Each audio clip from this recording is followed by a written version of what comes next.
నీ ఇష్టం ఉంటే కాయ దింపలేదని బండి ఎత్తుకొని పోని అంటారు. దాన్ని ఎత్తుకుపోయి ఆడిన కాలువలతో వేసుకోవాలి. ఎట్లా చెడిపోతాను సార్ రైతులు. దీన్ని పెట్టుకొని బతకాలంటే జరిగే పని కాదు ఇంకా. సో ఇది డిమాండ్ అండ్ సప్లై గ్యాప్ ఒకటి. రెండోది ఒక్కసారి బంపర్ క్రాప్ వచ్చింది. ఇక్కడ రోడ్డు వెంట కిలోమీటర్ల కొద్దీ నిలిచిపోయిన ఈ ట్రాక్టర్లన్నీ మామిడికాయల లోడుతో ఉన్నాయి. ఇవి గుజ్జు పరిశ్రమల ముందు క్యూ కట్టాయి. చిత్తూరు జిల్లా గుడిపాల మండలంలోని ఈ ఫ్యాక్టరీ ముందున్న ట్రాక్టర్ లైన్ ఆంధ్ర బార్డర్ దాటి తమిళనాడులోకి వెళ్లింది. జూలై 7న ఉదయం చిత్తూరు జిల్లాలోని మామిడి గుజ్జు పరిశ్రమల దగ్గర బీబీసీకి కనిపించిన దృశ్యాలివి.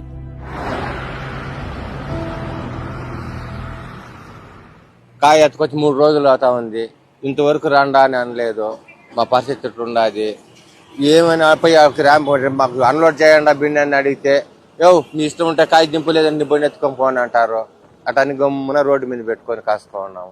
ఎప్పుడు దించుకుంటారో అట్లా వాళ్ళు దించుకునేటప్పుడు దించేసుకోవాలి. భోజనాలకు లేకుండా లోడ్ అన్లోడ్ చేయాలంటే 5 రోజులు పడుతుంది సార్.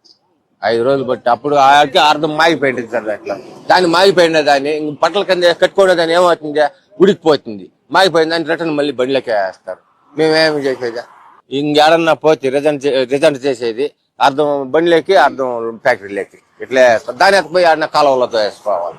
ఎట్లా చెడిపోతాను సార్ రైతులు.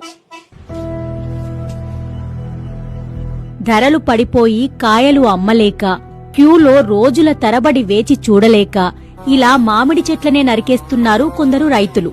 మామిడికి బదులు ప్రత్యామ్నాయ పంటలు వేసుకుంటామని చెబుతున్నారు. చెట్లు కొట్టేస్తున్నారంటే వేరే ఆల్టర్నేటివ్ ఏదైనా చూసుకుంటే గానీ, అదే చెప్తున్నాను కదా, దీనిపైన వచ్చే ఇన్కమ్ తో దీన్ని పెట్టుకొని బతకాలంటే జరిగే పని కాదు ఇంకా. వేరే ఆల్టర్నేటివ్ చూసుకోవాల్సిందే. ఎందుకంటే రోజు రోజుకు ప్రొడక్షన్ పెరుగుతూ ఉంది కదా. ఇప్పుడు మరలా ఒక 3-4 ఇయర్స్ బ్యాక్ పెట్టిన చెట్లకు మళ్ళా ప్రొడక్షన్ వస్తుంది నెక్స్ట్ ఇయర్. ఇంక వాళ్ళేమో పల్పు పోలేదంటున్నారు. జ్యూస్ ఫ్యాక్టరీలే కాకుండా ర్యాంపులు, మార్కెట్ యార్డులకు కూడా రైతులు మామిడికాయలను తీసుకెళ్తున్నారు. బంగారుపాళెం దగ్గర ఉన్న ర్యాంపుల దగ్గర కొందరు రైతులతో బీబీసీ మాట్లాడింది. ఇప్పుడు 4 లోడ్లు తోలే ఒక 2-3 వారాలు అవుతుంది. ఈ రకంగా బిల్లు ఇస్తామని చెప్పిన వాళ్ళు లేదు, ఏమీ లేదు. ఆడికి ఇంటికి తిరుక్కుంటా ఉండేది. ఇంకా 2 లోడ్లు 3 లోడ్లు అయ్యేట్టుగా ఉంది. నా పరిస్థితి అయితే మొత్తం చెట్లనే మాయిపోయింది సార్. ఈ రేట్లు లేవు. ఎక్కడికి పోయినా మండీ లేకపోతే వద్దు పో ఎత్తుకొని పో, నేను చెప్పేదాకా పోయొద్దు అంటారు. ఏపీ నుంచే కాదు, ఇతర రాష్ట్రాల నుంచి కూడా మామిడికాయలను కొనడానికి ఎవరూ రావడం లేదని మండీ యజమానులు అంటున్నారు. మామూలుగా మహారాష్ట్ర, గుజరాత్, రాజస్థాన్, ఒరిస్సా, తమిళనాడు, ఇట్లా కర్ణాటక నుంచి వచ్చి కొనుగోలు చేస్తారు. కానీ ఈసారి వాళ్ళకు పంటలు అక్కడ కూడా ఉన్నాయి కాబట్టి అంత అధికంగా వ్యాపారులు రాలేదు.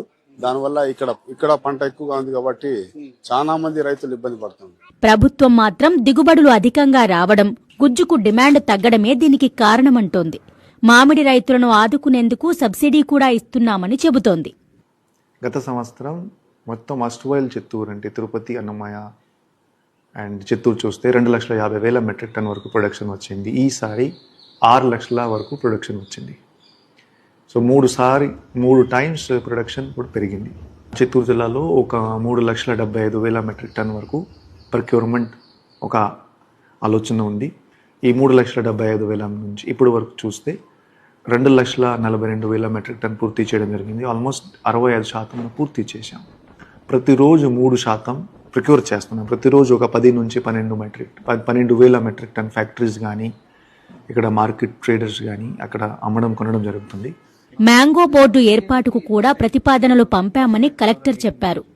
దీనిపై రాజకీయాలు కూడా మొదలయ్యాయి. మామిడి రైతులను ఆదుకోవడంలో ప్రభుత్వం విఫలమైందన్న మాజీ సీఎం జగన్ జూలై 9న బంగారుపాళెంలో పర్యటించి ఆందోళన చేయడానికి సిద్ధమయ్యారు. మరోవైపు మామిడి రైతులను ఆదుకున్నది తమ ప్రభుత్వమేనని ముఖ్యమంత్రి చంద్రబాబు నాయుడు అన్నారు. మామిడికాయలకు అదనంగా కిలోకు 4 రూపాయలు తమ ప్రభుత్వం చెల్లిస్తోందని, రైతులను ఆదుకునేందుకు ప్రయత్నిస్తున్నామని చెప్పారు.